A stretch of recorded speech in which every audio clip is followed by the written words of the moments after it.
Well, good morning everybody. What I want to do today is a major clean out on the pond. As you can see, I've got my vac all ready and connected up. You've all seen me do it before, so I won't show it again. And I've got the outlet into the sieve, so it'll take most of the rubbish out and the RDF will take the rest. I'm going to give it a good clean out, try to get rid of some of that fine algae that's in there. So I'll press on and be back with you soon. Well, how's that for timing? I just got it finished and it started to rain. All this lot turned up, but I just got it done. Can't see anything in it at the moment, it's just well cloudy, so I'll leave it to settle and then we'll have another look. But a job well done, got no end of rubbish out of it. Had to keep emptying the sieve filter. That's the big spring clean on the pond at the moment. Well, good morning everybody. There's a little bit of wind and I'm on my phone, but I don't know whether you've noticed, we have actually removed that giant bush that was there. What a pain in the butt that was, trimming it 2 or 3 times a year trying to hold it back. The branches had got 2 or 3 inches thick on it. It was a massive thing. So we've took it out and we've just sort of tidied up that side of the pond. We're getting the fence painted. We've still got some more to do down that end, but it looks a lot better. Looks a lot bigger there as well. Haven't taken my pond net off yet, I've still got that to do. It's first thing in the morning. As you can probably hear, the builders are still at it. But yeah, what a great improvement that is. I can actually get down the other side of my pond now.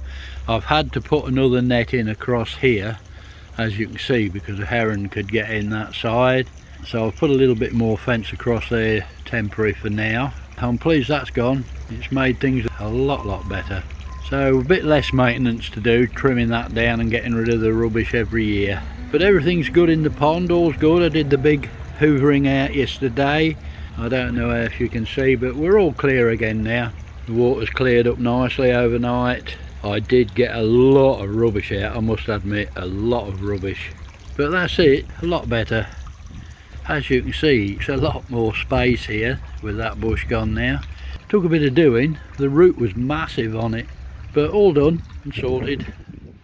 Right, well, we're in the filter house, as you can see, and what I've got to do is put a flush pipe on this actual dechlorinator.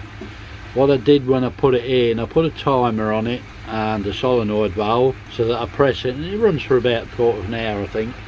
What I didn't do, I put a control valve in there, but what I didn't do was put a bleed pipe on it. So what I want to do is change these 3 cartridges, and I can't, because what you have to do is run them for about 5 minutes before you put it back into the fish pond, because you have to run them for 5 minutes because of the carbon dust that could be in them. So you do have to give them a flush, and I've no way of flushing it. It just goes straight in onto the return of my fish pond.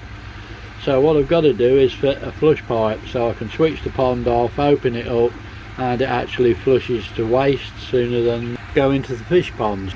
I've got all my bits are here. I've got the cartridges there, they're ready to go in. I've got some elbows and some T's, so I'm going to connect it in so it goes down the waste chute of the RDF. So I've got my length of pipe, so I'm going to press on with that now and get that done. The one that's in it's looking a bit dingy, so I am going to change them at the start of the season, so I'll get that done. Well, there we go. As you can hear, it's running. I've got a tap on the one that goes to the actual moving bed. It comes up, I've got a tap here which is open at the moment, and as you can hear, it's running, and then it goes into there, into the waste on the RDF. So I'm just going to let that run any carbon dust off that's possibly in the actual dechlorinator, and that should do us. Job done. Seems to be working a treat. Can't see any leaks, so all's good. Another little job done. Now, pond temp is 17.7. I have actually turned the heater up 1 degree, so we've gone from 16 to 17 now. It's not too bad, it's about £1.73. That's from Saturday morning till now, and it's now Tuesday night, so not too bad at all. And that's brought it up to 17 degrees, and they're eating like mad. They are eating well. And today's temperature's brought it up a bit. It's 17.7 look, so the daytime temps brought that up. We've had about 18 plus here today and some nice sunshine, and the sun does lift it, so the heater's not running at the moment at all. It might just cut in once during the night just to top it up again, but apart from that, that's all it's doing. So if it cost me £3 for the week, I think that's all it's going to cost to keep it at 17 degrees. So I'm just leaving things as they are now. Well, good morning everybody. And we're in a bit of a lull at the moment. It's totally overcast, but rain and wind moving in tonight. What a change. So looking forward to that one. I've not got my pond fence off yet, so I'll just do that. I'll whip that off and then be back with you. And there we go. That's got that off. Now we can see the fish. The wind's just starting to get up. We've got a lot of wind coming in tonight apparently, but that's my pond fence off. Looks a lot better without it, but it's the best I can do to keep these herons out. We do have a heron problem here, as you all know, and it does seem to do the job. And it takes a couple of minutes to whip off. We'll just have a quick look in the new skimmer, see how that's going. I'm on my phone, so if the wind's a problem I do apologise. But if we can get down here, we'll whip the top off that. It's done its job. It's collected quite a bit of rubbish during the night, so I can get that clean out. Just whip the basket out, give it a quick wash off with a hose pipe and put it back in. That's about it. So yeah, that's all going well. I'm really pleased with that. It's doing a great job. It's keeping the top of that pond spotless. Fish are quite lively. I've got the pond at 17 degrees at the minute. Now last week the weather wasn't too bad. Since we've had them two or 3 days of really bad wind and rain, it has cost me a fiver this week, because the wind blowing on the surface of your pond cools it down tremendously, so it does bring the temperature down quite a lot. So that's what that was all about. But I'm holding 17. We've just got tonight where it's coming in bad, and tomorrow, and then they say the weather's going to pick up a bit, so fingers crossed for that one, most definitely. The koi all look good. They seem to be enjoying it. They're all quite lively, eating well, so yeah, quite pleased with that. But right, I'll get this skimmer basket clean out and then we'll be back with you. And there we go, all nice and clean, and off she goes again. There is some little bits of algae keep appearing across that slate. It does seem to attach to that slate quite well, so I have a brush and I just get that quick brushing off about once a week. That just gets rid of it. It all just goes into the basket and the basket catches it, which is good. I should like to disguise it a little bit more. I've got 2 blocks up either side. I just want something across the top just to disguise it a little bit, but I haven't got a rock or anything that'll do that. So I should keep my eyes open for that, but all's good there. I'm working well. Like I say, the koi are all good. They're really enjoying it. They love a bit of sun. The sun's just come out, so they do love a bit of sun. They're all well, quite lively, looking for something to eat as usual, I should imagine. Here they come, look, always hungry. The lily's not doing quite as well. I thought it'd have been a little bit bigger by now, but it's still early, isn't it? Yeah, the lilies, I suppose. We'll have a look in the big shed and see what I'm trying to sort out in there. Okay, now in here I've got a piece of tube that I was thinking of making protein skimmer out of. Unfortunately, this is the piece when I was making the upflow filter. This is the bit that I ordered the wrong size. I ended up getting 240mm, and the fittings seem to be a bit difficult to get for that. So I think I'm going to have to order a 200mm bit. I know where all the fittings are to fit that. I'm not quite sure what I'm going to do with that. I shall think of something probably, but that's what I'm stuck with at the moment. I was going to try to use it, but the fittings are just, like I say, are a real pain to get hold of for this 240mm, plus it's 5mm thick, so it is that bit more heavy duty. I'd like to have used it, but it looks like I'm ordering another bit that's 200mm, and then we'll have a go at a protein skimmer. This one's going to be different. Don't ask me if it'll work, I'll just keep my fingers crossed. But you don't know unless you try these things. You know me, I do like a bit of an experiment, see if we can make things work. We'll see how that goes in the future anyway. There's not a lot I can do with that at the moment. Right, well here we are in the filter house. As you can see, everything's going well, everything's fine in here. I do like the colour that media's gone, that new K Plus media. That seems to have matured really quick. That's got a better colour on it, to be honest, than the actual media that's in my moving bed. If you take a look at the colour of that media and then take a look at the colour of that media, that does look a lot more mature. I do like the look of that. But in that moving bed I do have too much air flowing. That's probably a little bit too quick. I'm not sure how well the camera will show that, but that is moving quite quickly, especially on that part. The problem is, what I'm using is the 100 litre per minute Jacobs pump.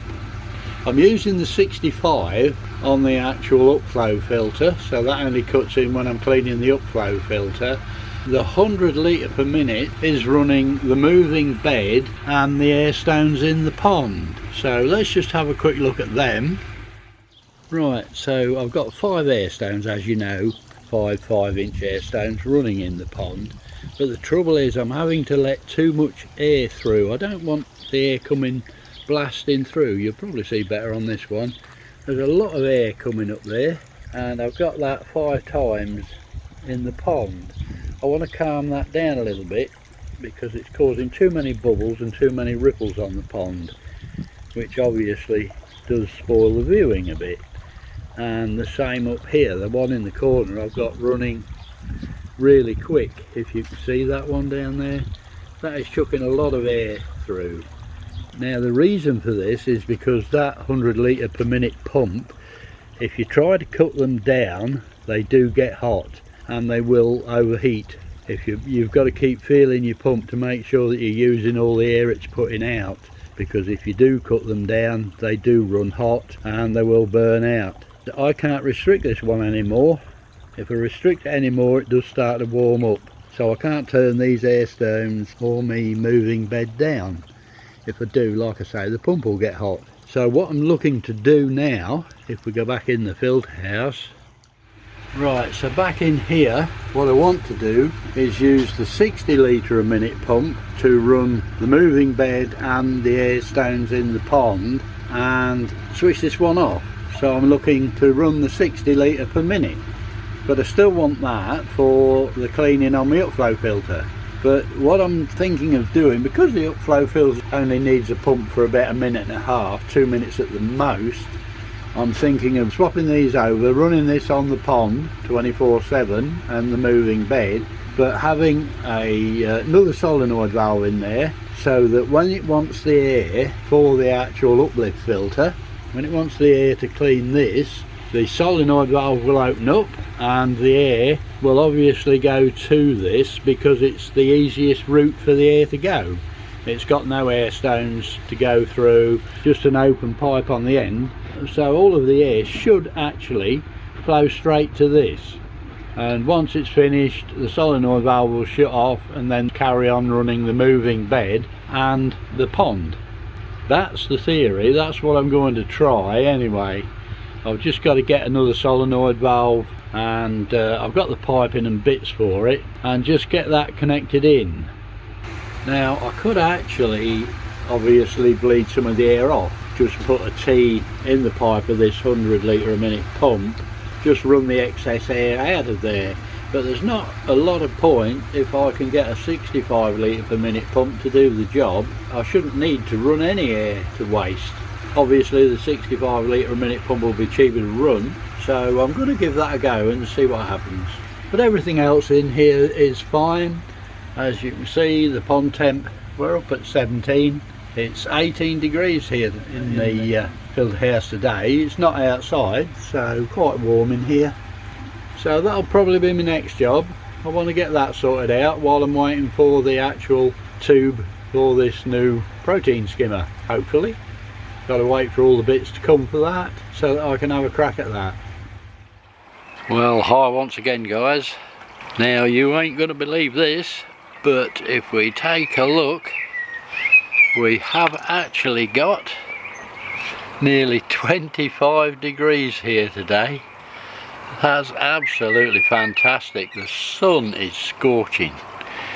And if we take a look, you know my pond gets full sun, and if we have a look at my pond temp, 20 degrees. Absolutely fabulous. 3 degrees above what I've got the heater set at. That's what the sun's done to it yesterday and today. Not quite so much sun yesterday, but today is absolutely fantastic. Now there's one or two of us on my channel. We've got a little group. We actually do our ponding in our slippers. You might have noticed mine a couple of times, and oh yes, I've got them on today. We do tend to do our ponding in our slippers, and Graham Taylor named them. He named them all-terrain slippers, so now they've become all-terrain slippers. Well, my wife got wind of this and what was going on, and she went out and actually trepped me. Now I'm going to debut these now. I'm not going to leave it till later on in the year so that you guys have got a chance to get some if you want some. But my wife went out and trepped me and actually bought me, yes, snow slippers. I've actually got some snow slippers. I can't wait for winter, and it's only just come summer. So she's been out and treated me to some, I'm calling them snow slippers, but there you go. What about them bad boys, Graham? Apparently Steve at Cat and Eye Koi, pop and give him a look as well. He's just got some all-terrain slippers. He's just treated himself to a pair. He's got a lot going on. He's got a new pond build, but he's been really harassed by the weather. I'm not going to mention how well he's got on. He's got videos coming out soon telling you and showing you just how far he's got. So I'm not going to say what point he's at, but keep your eye out for his videos. So pop along and see him. It's Cat and Eye Koi. He'll be pleased to see you. Give him a thumbs up and subscribe. He turns out some really interesting videos. I just want to do a quick shout out as well, because Gary, he's reasonably new pond channel. He's got several videos out now, but like the rest of us, he's learning, and his channel is Pond and Garden. So pop along, see Gary, have a look, watch his videos, see what he's got, say hello, tell him I sent you if you like, and give the boy a bit of support, help him out, like and subscribe, but give him a look, pop along there, Pond and Garden. Now I'd also like to give John M a quick mention. He's been following my channel for some time now, and he was one of many that took up the plastic welding when we did, and he sent me one or two pictures of what he's actually built with doing this plastic welding. So I'll just show you them quick if I may. If you look at the first one here, this is his RDF. He built the same as mine. He built them from my plans. Cracking job is made there. And the next one is the moving bed, and then he's got the upflow filter, which he bought my plans for and followed that and built himself the upflow filter, and then running across the top he's got the Backy River. What an excellent setup, and I have to say, very well done, cracking job. Now what I just wanted to show you was the reason I want a protein skimmer is because of the bubbles hanging about on the pond.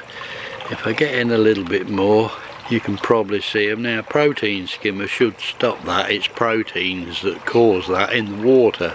So that's why I want to sort that out if I can. I've got all the bits on order now, so it's just waiting for them to come, and I'm going to have a bash at another protein skimmer. It does want a pond vac out actually. There's a lot of dirt hanging about on the bottom there I want to get rid of.